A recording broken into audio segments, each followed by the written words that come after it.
Et t'es beau! Alors, on se retrouve, ou plutôt vous me retrouvez pour le même thème, comment décoder nos rêves. J'ai voulu cette fois-ci une présentation plus élaborée. On va rentrer dans plus de détails. La dernière fois, c'était un live, donc il fallait de l'interaction et aussi, c'était pas évident de rester concentré sur le sujet. Il fallait parfois lire les commentaires, ainsi de suite. Alors ici, je vous fais la présentation. Et même cette version n'est pas si complète. On va garder certains détails pour les étudiants du lab, d'accord? Ou alors pour ceux qui soutiennent aussi le lab, vous pouvez avoir accès à la présentation plus détaillée, ok? Mais avant, on va se présenter car il y a de plus en plus de nouvelles personnes qui s'abonnent à la chaîne Kuruma Lab, de nouvelles personnes qui s'abonnent aussi à la page sur Facebook Kuruma Lab et qui ne savent pas qui je suis. Ok. Alors, je suis Imaru Omanda Kuruma. Et puis, j'aime tellement pas les titres, mais puisqu'il faut se présenter, alors je dirais que je suis guérisseur de Basse et Sekhmet. Je suis aussi maître enseignante en soins énergétiques, médium inné, chercheur aussi, j'adore la recherche, et je m'intéresse en fait en ce moment à l'alimentation ancestrale, les combinaisons alimentaires saines. Je m'intéresse aussi au décryptage du langage scientifique des cosmogonies de Kemet. Mais surtout, moi, c'est la partie intéressante que j'aime dire, ok? Parce que j'aime pas les titres. Je préfère simplement dire que je suis enseignée par l'invisible. Voilà. Je suis enseignée par l'invisible. Parce que sans quoi, j'aurais pas, il y a beaucoup de choses que j'arrive à vous transmettre et je dois vraiment vous dire que c'est la connexion vraiment avec le plan subtil qui me permet de le partager avec vous. Évidemment, bien sûr, je ne veux pas nier que il y a eu des livres, il y a eu des formations. D'ailleurs, je vais mentionner aussi d'ailleurs des auteurs. Je vais également reconnaître des personnes qui m'ont inspiré. Je vais reconnaître des personnes qui m'ont aussi enseigné. Mais je tiens également à mentionner que je suis enseignée par l'invisible. Voilà. Ou le subtil. J'aime surtout dire subtil. Je viens de lignée ancestrale Akan et Nyambois. Ça, c'est du côté maternel. Et ensuite, du côté paternel, je viens de lignée ancestrale Mandé et Viette. Je suis la fondatrice de Kuruma Lab. Et Kuruma Lab, c'est une structure qui nous apprend à nous découvrir, enfin, je dois dire nous redécouvrir, nous guérir et à prospérer dans le paradigme naturel, dans le paradigme ancestral de Kemet. D'accord? Donc, les présentations sont faites. Allons-y dans le vif du sujet. On va répondre tout de suite à la question, car je sais que plusieurs d'entre vous, surtout mes apprenants, sont très impatients. Enfin, pas impatients, mais sont plutôt directs, en fait. OK? Il y a une différence entre être impatient et être direct. Donc, comment décoder? La question, comment décoder nos rêves? La réponse est aller à la recherche des symboles. N'allez pas à la recherche, je dis à la recherche des symboles, je me trompe. Ne cours pas à la recherche du symbole, va à la recherche des symptômes. Ok? Donc, cela veut dire qu'il y a un changement de perspective à faire. D'accord? Lorsque vous voulez comprendre vos rêves, il va falloir aussi changer votre paradigme, changer votre façon de procéder. D'accord? Le paradigme ancien nous a appris à simplement reconnaître les symboles qu'il y a dans les rêves, c'est-à-dire le symbole de la marmite, le symbole du sac, le symbole de qu'est-ce que le sac veut dire, qu'est-ce que le chapeau veut dire, qu'est-ce que la tasse veut dire, vous voyez? Et puis, on va à la recherche du symbole. Il faut changer ça. Si vous voulez comprendre vos rêves, mais surtout, cette approche que je vous apprends, cette méthode que je vous apprends, elle vous permet d'être aussi autonome. Vous n'aurez pas toujours besoin d'aller lire des dictionnaires de rêves ou alors d'aller fouiller sur Internet. Et d'ailleurs, lorsque vous fouillez sur Internet, vous avez remarqué une chose, que l'interprétation du symbole va différer en fonction du type de paradigme dans lequel vous vous êtes retrouvé pour le lire, n'est-ce pas? Donc, exemple, lorsque vous tapez je cherche la signification de la chaussure, vous allez voir qu'il y a différents paradigmes. Donc, il y a celui de la psychologie qui va vous parler de la chaussure en termes de qu'est-ce que votre subconscient vous dit. Il y a aussi le paradigme au niveau de l'islam, qui a toute une science d'interprétation des rêves, vous avez vu. Et puis, d'autres. Voilà. Je ne vais pas tous les citer, mais il y en a d'autres.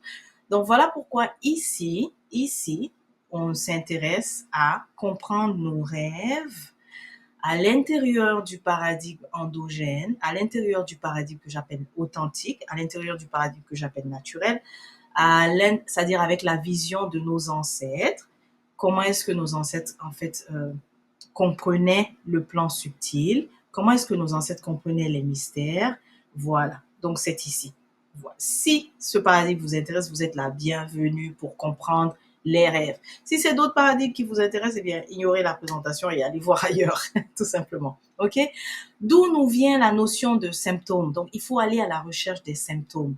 OK? La différence entre aller à la recherche du symbole et aller à la recherche des symptômes est la suivante. Lorsque vous recherchez le symbole, comme je l'ai dit tout à l'heure, vous avez rêvé du sac et vous allez chercher le sac. Aller à la recherche du symptôme, c'est quoi? C'est que vous avez rêvé du sac, mais cette fois-ci, il n'y a pas que le sac dans le rêve. Vous allez vous intéresser à plus de dimensions que la question du sac. Vous allez vous intéresser à l'histoire en tant que telle, ce qui s'est passé avant. Donc, c'est tout ça les symptômes. OK? Le sac était comment? Ainsi de suite. Donc, les différents symptômes reliés au sac. Le sac était-il déchiré? À quel moment vous avez rêvé de ça? De toutes les façons, on va le voir tout à l'heure. Je ne vais pas expliquer tout à la première fiche, mais on va voir ça tout à l'heure. Donc, symptômes, la notion de symptôme nous vient de Mfudishi Jutim Eru M. Selim, et il est maître enseignant en Médounéter, n'est-ce pas, nos écritures, notre langue sacrée. Il est aussi un maître en arts martiaux Kupinganangumi. En tout cas, il porte plusieurs étiquettes.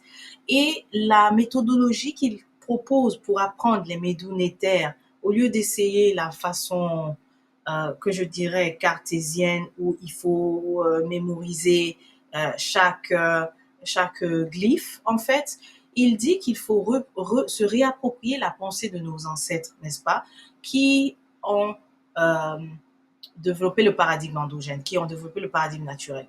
Que eux, leur pensée, ils avaient plutôt une pensée symptomatique et non une pensée symbolique, qui est différente des autres paradigmes. Dans les autres paradigmes, la façon de réfléchir, on cherche les symboles.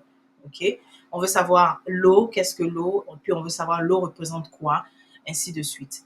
Tandis que la pensée symptomatique, c'est plutôt à rentrer dans les différentes dimensions qui concernent l'eau. Voilà. Donc, c'est lui qui nous apprend le terme de pensée symptomatique. Voilà pourquoi je ne manque pas de le citer. Et ce que moi maintenant j'apporte, c'est le fait que je dis qu'on peut utiliser aussi la même pensée, en fait, au niveau de comprendre nos rêves, puisque nous sommes on veut comprendre nos rêves selon notre paradigme, selon la vision ancestrale, n'est-ce pas? Pas selon la vision actuelle moderne.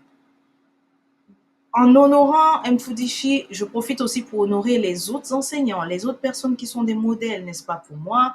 Nous ne serons pas en train de parler s'il n'y avait pas eu les travaux de Cheranta Diop. Nous ne serons pas ici en train de parler de tout ce dont nous parlons. Donc, c'est important de l'honorer, de le mentionner. Évidemment, Couvi Gomez. Et d'ailleurs, le Sèche Couvi Gomez, pardon, qui a également parlé de cette différence, n'est-ce pas, entre la pensée de nos ancêtres qui est différente de la pensée symbolique. Nos ancêtres n'avaient pas du tout la pensée symbolique, mais plutôt symptomatique, comme nous l'a dit Mfudishi. Donc, Couvi Gomez aussi a mis l'accent sur ça, sur les différences de pensée, n'est-ce pas? Professeur James Small, que j'ai beaucoup appris et qui partage beaucoup en anglais, mais j'ai énormément aimé sa perspective. Le couple Osazé, que j'aime beaucoup aussi, leur perspective, avec aussi Wankama Pisama, qui m'a enseigné directement à la Kamissia. C'est important que je l'honore. J'honore aussi Sene Mungaba, qui a transitionné maintenant, mais qui nous a laissé un héritage très intéressant, comme par exemple le fait de nous montrer que c'est possible d'enseigner les sciences dans nos langues, n'est-ce pas? Il a enseigné les mathématiques en lingala et la chimie aussi, si je ne me trompe pas. Affion est aussi une inspiration pour moi, car elle parle de la collaboration entre le monde de Kama et ceux de la diaspora, parce que très souvent, il y a des individus qui veulent amener qui veulent propager comment on appelle ça, qui font la propagande, pardon, de la compétition, dans nos rangs alors qu'on n'en a pas besoin. Donc, Afyong insiste beaucoup sur le fait que tous les enfants du continent, peu importe où ils sont, c'est-à-dire rattachés à la terre-mère, Katiopa, ou Kama, ceux qui vivent dans les îles, ceux qui vivent ailleurs que sur le continent, peuvent collaborer avec ceux qui sont sur le continent afin que nous puissions, n'est-ce pas, arriver à une renaissance définitive. Alors, parce que vous savez que certains ont ce discours où ils disent que la diaspora est carrément inutile. Ça, c'est un discours de division, ok? Parce que ça fait en sorte que certains sur le continent se sentent peut-être mieux que la diaspora, alors qu'il ne s'agit pas de ça. Il s'agit de vraiment unir les forces parce que nous venons tous de ce continent, Katiopa, la terre-mère. Okay? J'honore aussi Terry Nelson. Je profite également pour mentionner Frances Cress Welsing, pardon. Et je n'oublie pas, en tout cas ceux que je ne mentionne pas, ça ne veut pas dire que je les ai oubliés. J'honore les auteurs que je cite, Natu Pedro pardon, Sankobi, Kanala Omotude qui a transitionné Ampatepa, Terry Nelson, Bassong, Marimba Ani, Théophile Obenga. Nous devons les honorer car aujourd'hui, si on se sent en fait à l'aise d'enseigner, eh bien, on a quelque part lu ces auteurs, certains de ces auteurs-là avant, n'est-ce pas? Alors moi, je profite pour les honorer. Je n'oublie pas mes Aku, mes Shepsou, c'est-à-dire mes ancêtres méritants. Je n'oublie pas mes mentors aussi anonymes qui m'ont accompagné dans mon cheminement par rapport à la connexion à l'invisible, à la connexion au subtil.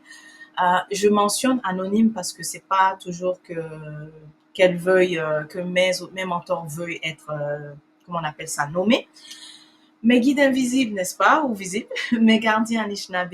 Les gardiens Anishinaabe vient du terme, c'est le nom de la nation qui est les gardiens, si vous voulez, territoriaux de Odawa, c'est-à-dire la terre, la ville d'Ottawa, qui est le territoire non cédé, donc un territoire ancestral qui appartient aux Algonquins. Et je les reconnais car présentement, je suis en train d'enregistrer la présentation sur ce territoire. Le règne animal, bien sûr, je les honore, le règne végétal, car ils font partie des gens qui m'enseignent. Le règne végétal m'enseigne, le règne animal m'enseigne aussi, alors je les honore. On n'oublie pas les devanciers, les pionniers, John Henry Clark, Ashrai Meri Rakwesi, Ivan Van Sertima, Baba Hero, Monoko, Queen Afua, Credo Mutua. On n'oublie pas, on les oublie pas, on les honore. Voilà. Donc, après avoir fait les honneurs et d'ailleurs, les hommages, pardon, cette liste, pardon, est non exhaustive. Donc, s'il y en a que je n'ai pas mentionné, ça ne veut pas dire que je les ignore, je porte vraiment toute ma gratitude et ma reconnaissance envers ces devanciers-là. Maintenant, donc, vous avez vu que comment décoder nos rêves, il ne faut pas aller à la recherche du symbole, il faut aller à la recherche des symptômes. Mais avant, je vous ai mis cette illustration afin que vous puissiez comprendre qu'est-ce qui se passe lorsque nous rêvons. Avant de s'intéresser aux rêves, il faut comprendre ce processus. Nous avons ici, c'est écrit, chacun de nous a reçu son œil intérieur. Et la création, ou alors l'être primordial, ou alors la création suprême, c'est-à-dire celle qu'on appelle Dieu. Dans notre vision, l'être suprême a donné à chacun de nous un œil intérieur qui nous permet d'effectuer un voyage. Okay? Tout simplement. Donc, l'illustration que vous avez, il s'agit de la création suprême, donc le néther supérieur, comme j'aime l'appeler, le néther suprême, notre créateur ou créatrice, n'est-ce pas? Parce que chez nous, il n'y a pas un seul genre associé à l'être suprême. Chez nous, c'est considéré que l'être suprême est autant homme et femme à la fois. Donc voilà pourquoi je dis créateur, créatrice en fait. Nous a donc donné l'œil intérieur. Et cet œil intérieur, c'est celui-là qui effectue le voyage lorsque nous disons, nous rêvons en fait, nous dormons. Voici un peu, vous allez voir tout à l'heure, j'utilise ce symbole en Dinkra pour représenter l'œil intérieur. Nous avons ici le faucon. C'est qui ça? Ce faucon. Il s'agit de Horus. Horus dont le nom, Horus c'est en grec, alors on va dire Hérou dans notre langue. Hérou. Il s'agit de Hérou. Son nom est associé aussi à la vision. Et il est représenté sous la forme déjà d'un oiseau parce que pour pouvoir voir, n'est-ce pas, le plus avoir une vision la plus large possible. C'est vrai que si on est au-dessus de tout, on a une vision large, n'est-ce pas? Donc voilà pourquoi il est représenté sous la forme de oiseau. Hérou l'Ancien ici. Et on l'a choisi aussi, n'est-ce pas, un faucon. Quand je dis on a choisi, c'est-à-dire que la création s'est représentée sous la forme du faucon, parce que le faucon est capable de voir le plus haut possible, le plus loin possible, n'est-ce pas, et accéder à des dimensions aussi les plus lointaines possibles. Donc la création se représente sous cet aspect-là, afin de pouvoir, n'est-ce pas, avoir une vue très large. Okay? Parfois, si vous êtes situé, n'est-ce pas, le plus bas possible, vous arrivez à voir, mais c'est limité, non? Donc, le plus haut que vous allez, donc le plus large que vous arrivez à voir au-dessus, en dessous de vous, n'est-ce pas? Donc, c'est cette idée justement de représenter Hérou l'Ancien de cette façon. Évidemment, il y a beaucoup plus de choses à dire sur Hérou l'Ancien, mais aujourd'hui, on va se limiter à là. Okay? Et aujourd'hui, on va simplement dire aussi que chacun de nous a également un héros ancien qui effectue le voyage lorsque nous dormons. Voici comment se déroule le voyage de ton héros intérieur. N'est-ce pas que tout à l'heure, tu as vu que il y a un être suprême qui est à la fois endogyne, qui nous a distribué à chacun de nous, comme sur l'illustration ici, un autre œil intérieur, et que lorsqu'il se représente sous la forme de héros ancien, il nous a aussi distribué, n'est-ce pas, nous aussi, un héros ancien. Et ce héros ancien est capable de voyager, n'est-ce pas? Et il voyage où? Bah, il voyage à travers l'arbre. Okay? J'ai choisi de représenter un arbre dans toute sa dimension, un arbre qui se tient debout. Et j'ai choisi l'arbre parce que l'arbre est on peut voir aisément différentes parties, n'est-ce pas? Et ce sont ces différentes parties que j'ai divisées en trois. On peut découper, n'est-ce pas, en plus de dimensions que ça, mais on y va le plus simple possible, ok, avec la dimension souterraine que j'ai appelée sous-sol, la dimension espace et la dimension ciel, céleste, n'est-ce pas? Et puis ici, symbolisé par les couleurs, ce sont les différents plans. Donc, notre héros intérieur effectue le voyage dans les différents plans. Lorsqu'il arrive dans le plan ici en bas, on sait qu'il est au sous-sol, ça correspond à un plan. Lorsqu'il arrive au rouge, on sait que ça correspond à un autre plan aussi, mais qui est toujours dans le plan terrestre. Après cela, il arrive ici au niveau du orange, c'est un autre plan. Ici, j'ai nommé les noms de ces différents plans, mais pour cette présentation, je ne vais pas rentrer dans les détails des plans. On verra peut-être tout à l'heure un peu la notion de ces plans-là, mais pour le moment, je veux garder ça le plus simple possible afin de nous aider à comprendre le processus du voyage, c'est-à-dire le processus d'aller rêver. Okay? Alors, lorsque j'ai fait le live, j'ai mentionné le fait que il faut être en mesure de déterminer. Donc, à présent que tu as compris comment ça se passe le fait de rêver, c'est-à-dire que ton œil intérieur effectue un voyage intérieur. Il va dans les différents plans. Imagine que tu es aussi comme cet arbre, au fait. Et que le sous-sol, là, ça correspond à un niveau. Okay?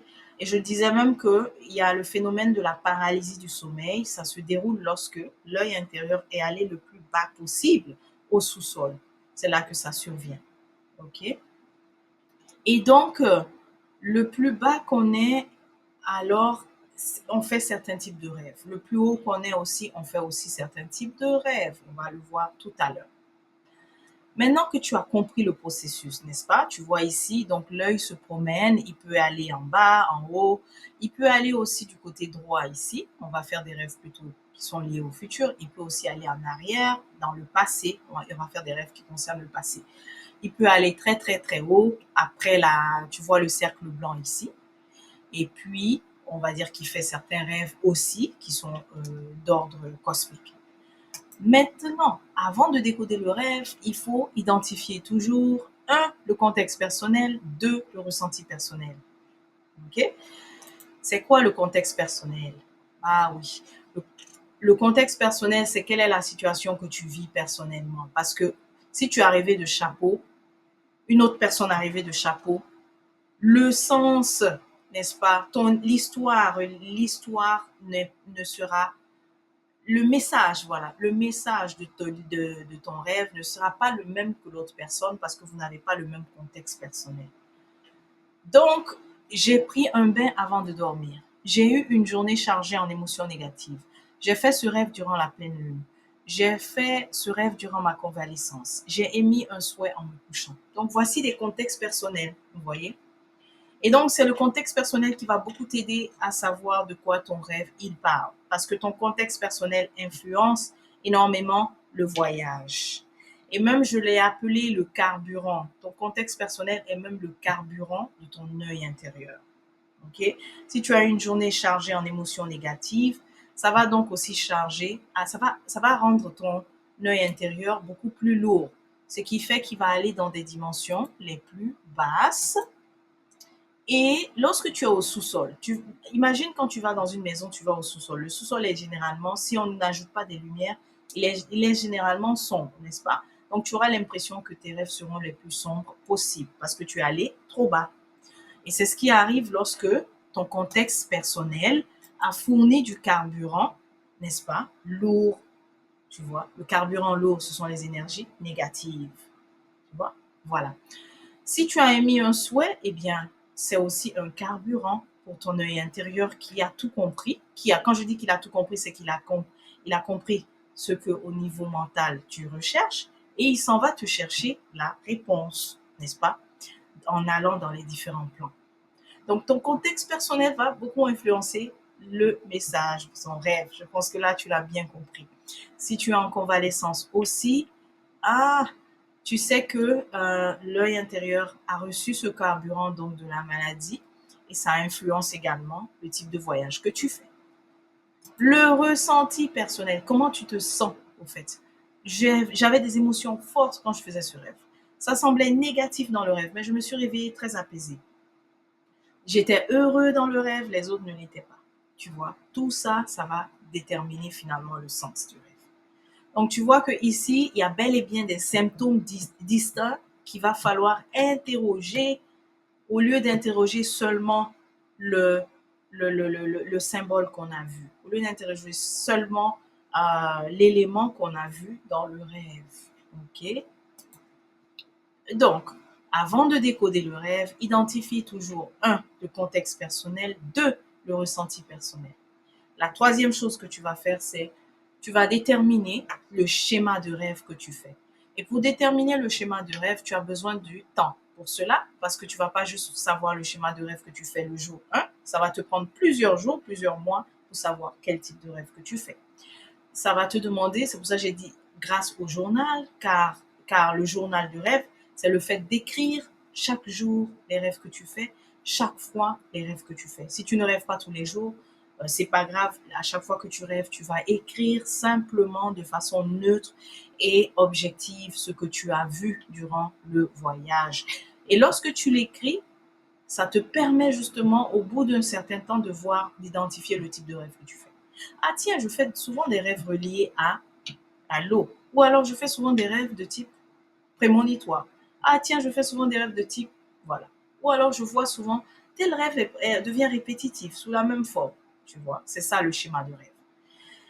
Tu vas aussi identifier les symptômes en interrogeant, n'est-ce pas, en te questionnant sur ce que tu as vu. Maintenant, comme tu l'as remarqué, ton voyage peut se situer au niveau ciel, c'est-à-dire la dimension très élevée. Et dans cette dimension, tu es arrivé dans la dimension vraiment du subtil, n'est-ce pas? C'est-à-dire la dimension des esprits, c'est la dimension des ancêtres, etc. Donc, il faut savoir que les visibles communiquent avec des codes. Et oui, j'ai bien beau te donner des méthodes, mais il faut aussi connaître ces codes. Et si tu ne les connais pas, les codes, il te faudra une consultation divinatoire pour savoir, oh, quel est le message. OK? À quel moment tu sauras? Eh bien, lorsque tu vas voir des métaphores sacrées, n'est-ce pas? Il y a des, il y a des symboles qui sont absolument associés très rapidement à l'invisible. Par exemple, je parle de lorsque tu vois des kauris, des kolas, lorsque tu vois la lune en rêve, lorsque tu vois certains symboles qui sont associés aux offrandes, comme le benga ici, le niébé, non, c'est ça? Le haricot là, ici, c'est associé à des offrandes. la présence aussi de certaines personnes qui ont une complexion, qui ont un teint différent. Donc, si tu vois des personnes qui ont... C'est pour ça que j'ai illustré ici avec la belle femme albinos que nous avons. La présence de personnes qui ont un teint, si le teint des gens que tu vois est assez marquant, alors c'est un code aussi de l'invisible, ok? Tu ne trouveras pas dans les dictionnaires d'interprétation de rêve, il te faudra la consultation divinatoire pour savoir qu'est-ce que l'invisible m'a dit.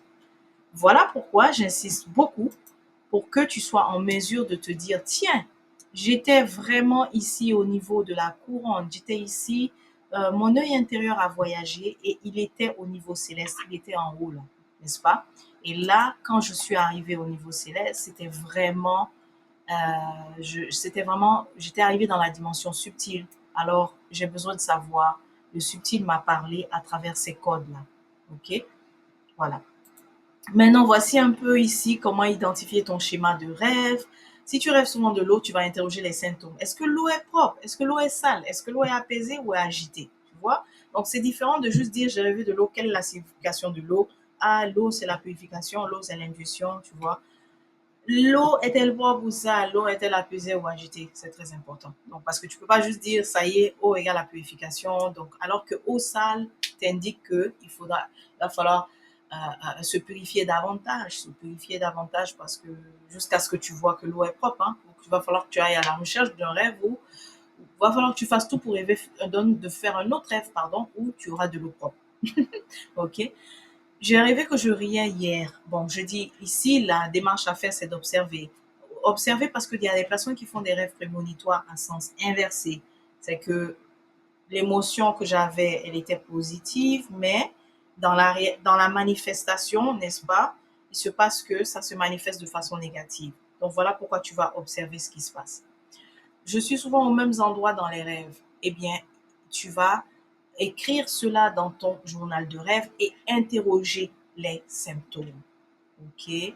Un peu comme par exemple quelqu'un qui va arriver d'abord d'être dans une voiture, après il va arriver d'être dans un train. Donc il va constater qu'il est souvent dans des moyens de transport. Donc il va falloir qu'il interroge à chaque fois les symptômes. Comment étaient ces moyens de transport? La voiture était-elle en bon état ou en mauvais état, ainsi de suite. Euh, euh, c'est ça, le voyage semblait comment, ainsi de suite. Voilà. Donc, tu l'as compris que c'est important de bien préparer ton voyage, n'est-ce pas? Je pense que j'ai été redondante parce que le voyage et le rêve, dans notre sens ici, en fait, pour nous, c'est la même chose. Rêver, c'est voyager. Comment te préparer pour ton voyage?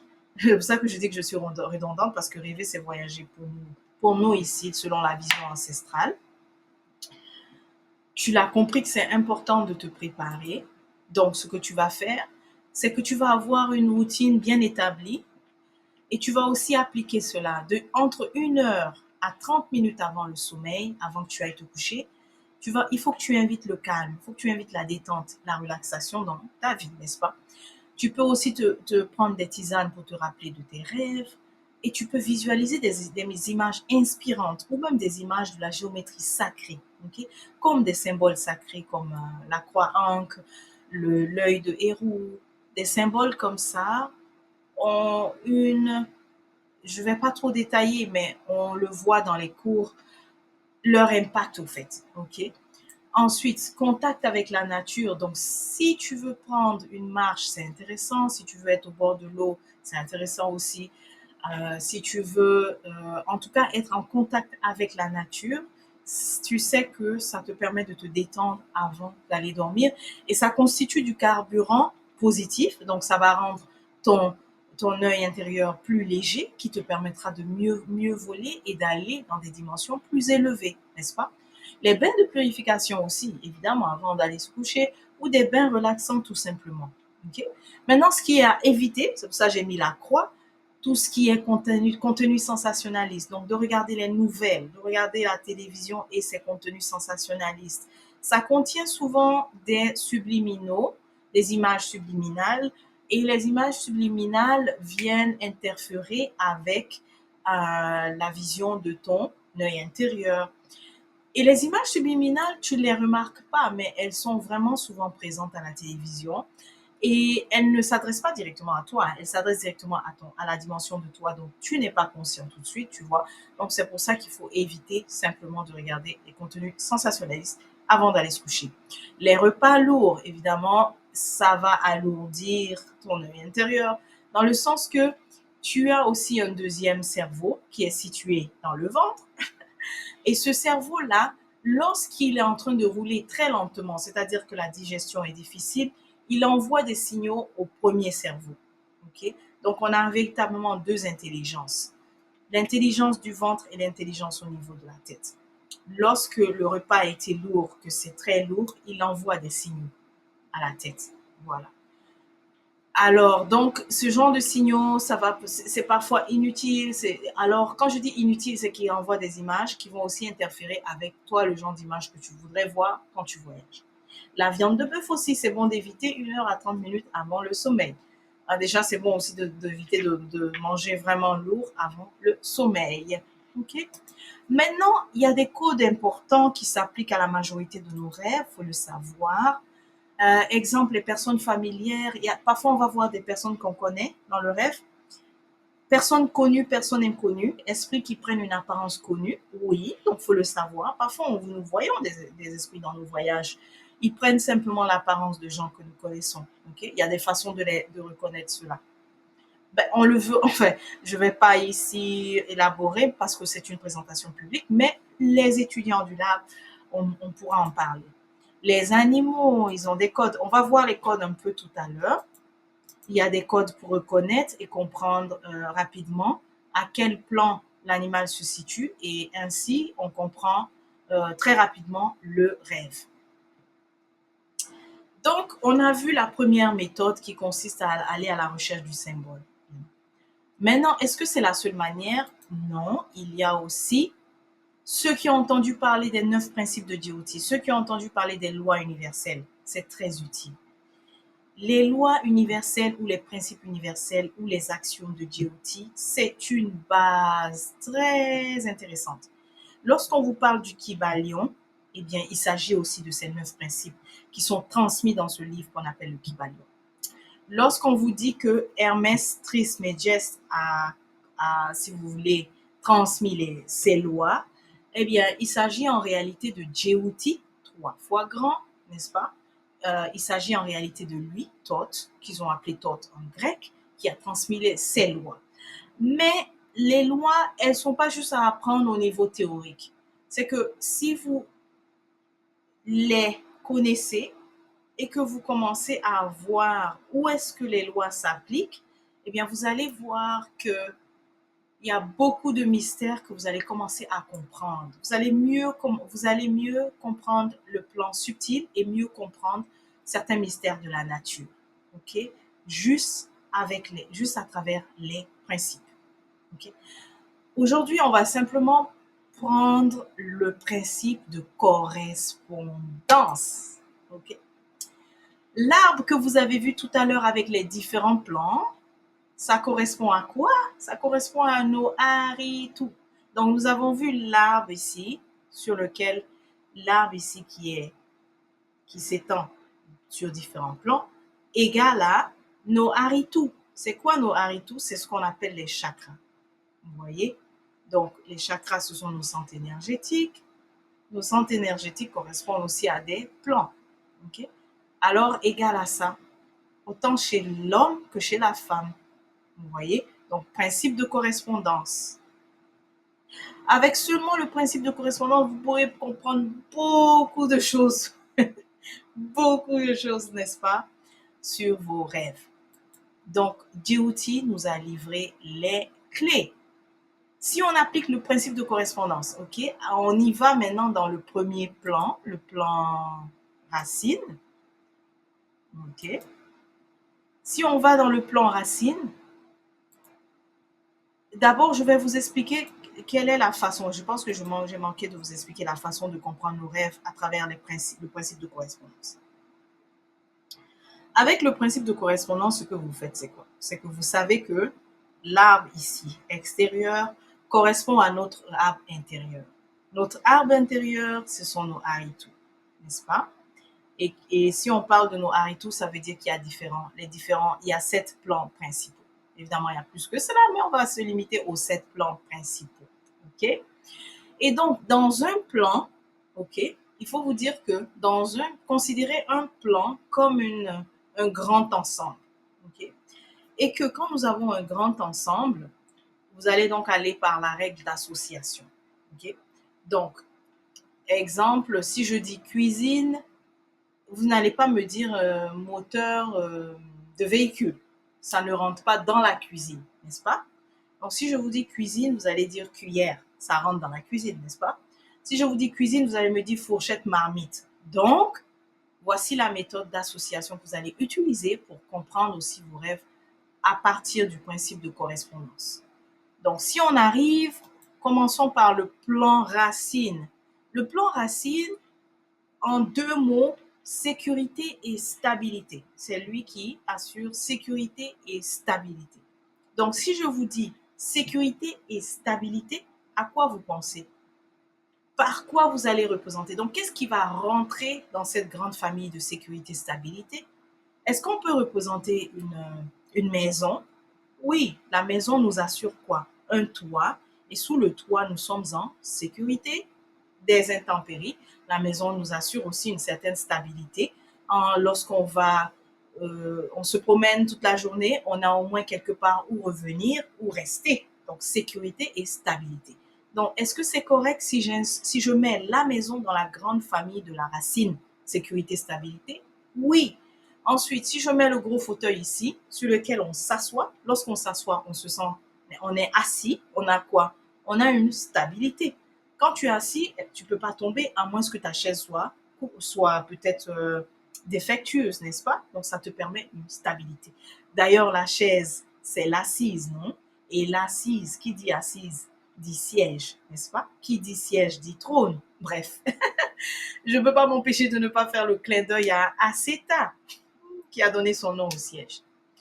Ensuite, si je mets la terre aussi, la terre tout simplement. La terre nous aide à reposer sur quelque chose. Nous ne sommes pas en train de flotter, n'est-ce pas? Nous reposons sur la terre, sécurité, stabilité. Donc voilà pourquoi je dis, donc vous partez du grand ensemble qui est la racine. Et dans la racine, qu'est-ce qu'on peut mettre?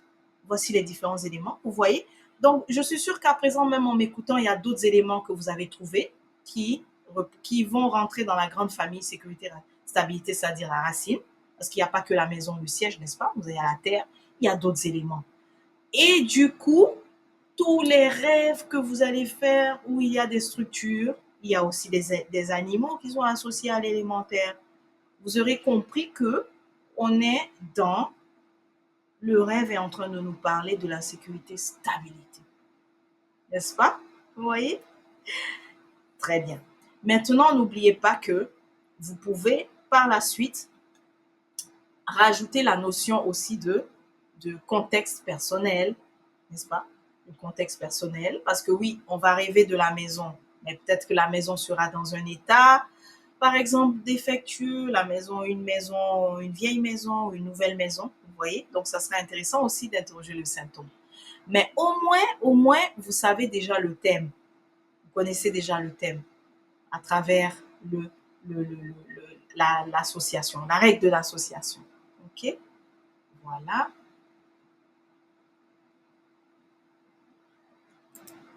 Ensuite, si on va dans le plan sacré, Dieu aussi nous livre les clés dans le plan sacré, eh bien, si on va résumer le plan, n'est-ce pas, sacré en 2 mots, c'est le centre du plaisir, c'est le centre de la sexualité. Alors, lorsque l'œil intérieur a voyagé, arrivé dans ce plan, l'élément qui est associé déjà au plan sacré, c'est l'eau. Ici, c'était l'élément terre, on l'avait vu tout à l'heure. Maintenant, l'élément associé au plan sacré, c'est l'eau. Alors, il y aura des rêves de l'eau. Certains animaux associés à l'élément eau, exemple les poissons, n'est-ce pas? Et aussi des rêves sensoriels, puisqu'on a dit qu'on est arrivé dans le plan du plaisir. Donc, on va ressentir. Donc, les rêves qu'on va faire vont être sensoriels, on va ressentir. OK? Les rêves liés à la nourriture, les rêves liés à la sexualité, les rêves où on ressent du plaisir ou alors on ressent du dégoût. Vous voyez, on rêve par exemple qu'on se lave, etc. Donc, ça vous donne aussi une idée du thème, du plan. Ok. Après cela, si on quitte le plan du sacré, qu'on arrive au plan de, du plexus, l'élément ici associé au plexus, c'est le feu. Donc, si on parle de feu, comment ça va s'exprimer? Ça va s'exprimer par des rêves d'action, des rêves de l'action. Vous allez rêver de l'action. Des rôles aussi qu'on joue. Les animaux aussi dont on va rêver sont des animaux associés à l'ego, parce que le plan dans lequel nous sommes, c'est un plan qui est lié à l'ego. Donc, s'il faut résumer ce plan en deux mots, ça sera pouvoir et confiance. Donc, c'est le plan du pouvoir personnel, de la confiance, le siège de l'ego, n'est-ce pas?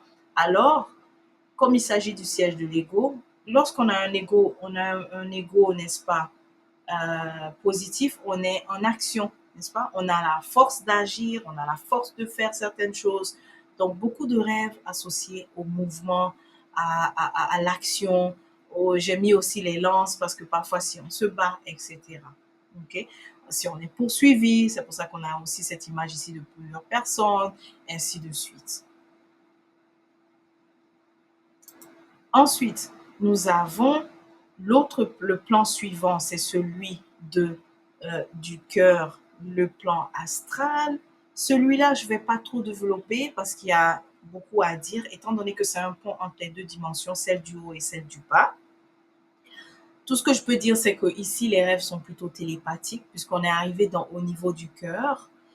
Des rêves télépathiques, c'est du genre, quelqu'un a eu à penser à nous, quelqu'un a vraiment pense à nous, ou non seulement pense à nous, mais désire nous passer un certain message. Si nous sommes très réceptifs, on peut rêver de cela. Le principe de correspondance, n'est-ce pas, nous permet de déterminer que ce que l'autre nous envoie, nous le recevons en nous, ok? Et le centre, le plan qui nous permet de recevoir l'autre, c'est ce plan-là, astral, ok? Je ne vais pas beaucoup développer car il y a vraiment un peu plus à dire là-dessus, mais avec les élèves du lab, on le verra. Principe de correspondance, cette fois-ci, si on arrive dans le plan de la communication, c'est l'élément éther. Ici, c'est l'expression. Ici, c'est dans ce plan, c'est le siège aussi de la purification. Donc, on va voir des couleurs bleues ou des couleurs vertes parce qu'on a l'élément de l'éther qui est lié à l'espace. On va voir des animaux associés à tout ce qui concerne l'expression. Voilà pourquoi j'ai mis une espèce de perroquet ici, un oiseau. L'expression aussi à travers le bambou, mais pour la question de l'éther, en fait. Le bambou et l'éther, il y a une association intéressante. Voilà pourquoi j'ai mis le bambou. Donc, si on rêve de ça, on sait on est arrivé dans ce plan-là. C'est un plan aussi qui est très intéressant car on sait que c'est le plan éthérique. Alors, il y a également beaucoup à dire, mais on va se limiter là. Je pense que ça vous donne une direction en fait. OK? Ensuite, après celui-là, on arrive au plan du troisième œil, le plan où on perçoit l'invisible. Alors, vous allez voir des perceptions de l'invisible. Alors, c'est au niveau de, vous allez percevoir donc ce qui est dans l'invisible, tout simplement. Comme lorsque vous êtes arrivé dans cette dimension, vous savez que vous percevez l'invisible. Alors, vous pouvez avoir des métaphores sacrées, des animaux qui sont associés à la vision. Voilà pourquoi j'ai mis notre cher ami ici. Mais aussi, j'ai mis la télévision parce qu'il y a certains rêves où on a le sentiment que parfois on nous dit ah, mais j'avais l'impression de vraiment comme si j'avais une télévision et que je voyais certaines choses. Ok. Donc, vous savez que vous êtes dans ce plan-là. C'est un indice, n'est-ce pas, qui vous indique que vous êtes dans ce plan-là. Celui de la clairvoyance où on perçoit l'invisible. Okay. Où on fait aussi des rêves donc prémonitoires. Lorsque vous arrivez cette fois-ci dans le plus haut niveau, c'est-à-dire celui de la couronne, la connexion avec le divin, la connexion avec le néther, voilà, s'il faut dire ainsi. Alors, le siège donc de la vibration, parce que c'est l'élément de ce plan, tout ce que vous vivez ici comme rêve, vous voyez donc là, vous pouvez percevoir vos guides, vous pouvez aussi percevoir des métaphores sacrées.